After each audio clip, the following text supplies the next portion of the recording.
محرم الحرام اور اہم واقعات انبیاء قرآن مجید میں ہے، یعنی اللہ رب العزت نے آدم علیہ السلام کی توبہ قبول فرمائی۔ یہ دن عاشورہ محرم کا تھا۔ حضرت نوح علیہ السلام کی کشتی اسی روز پہاڑ پر نمودار ہوئی۔ اللہ تعالیٰ نے عاشورہ کے دن حضرت نوح علیہ السلام کو انعام خاص سے نواز کر ان کا بیڑا پار کر دیا۔ حضرت ابراہیم علیہ السلام عاشورہ محرم کے روز پیدا ہوئے۔ اسی روز انہیں تاج نبوت پہنایا گیا اور خلیل اللہ کا لقب دیا گیا۔ یہی وہ دن تھا کہ جب نمرود کے شاہی مندر میں جا کر انہوں نے بتوں کو توڑا اور اس کی سزا میں آپ کو آگ کی چتا میں ڈال دیا گیا۔ یہی عاشورہ محرم کا دن تھا۔ اسی کی برکت سے آتش نمرود سرد ہوئی۔ حضرت یعقوب علیہ السلام کی گمشدہ بینائی عاشورہ محرم کے دن لوٹ آئی۔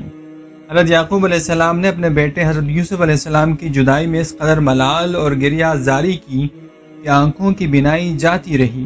ایک روایت ہے کہ حضرت یعقوب علیہ السلام اور ان کے بیٹے حضرت یوسف علیہ السلام کا جب ملاپ ہوا، یہی عاشورہ کا دن تھا۔ حضرت یوسف علیہ السلام کو طویل آزمائش و ابتلاء اور صبر آزما امتحان کے بعد جب جیل سے رہائی ملی تو یہی عاشورہ محرم کا دن تھا۔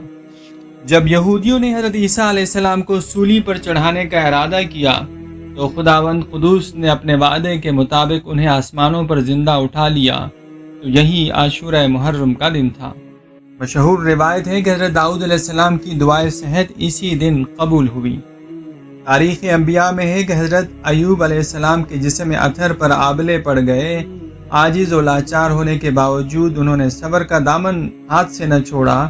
اللہ کے حضور دعا فرمائی، میرے رب مجھے تکلیف و مرض نے گھیر لیا ہے اور آپ ہی ارحم الراحمین ہیں۔ چنانچہ حضرت ایوب علیہ السلام کی دعا قبول ہوئی اور موذی مرض سے نجات حاصل ہوئی۔ یہی عاشورہ محرم کا دن تھا۔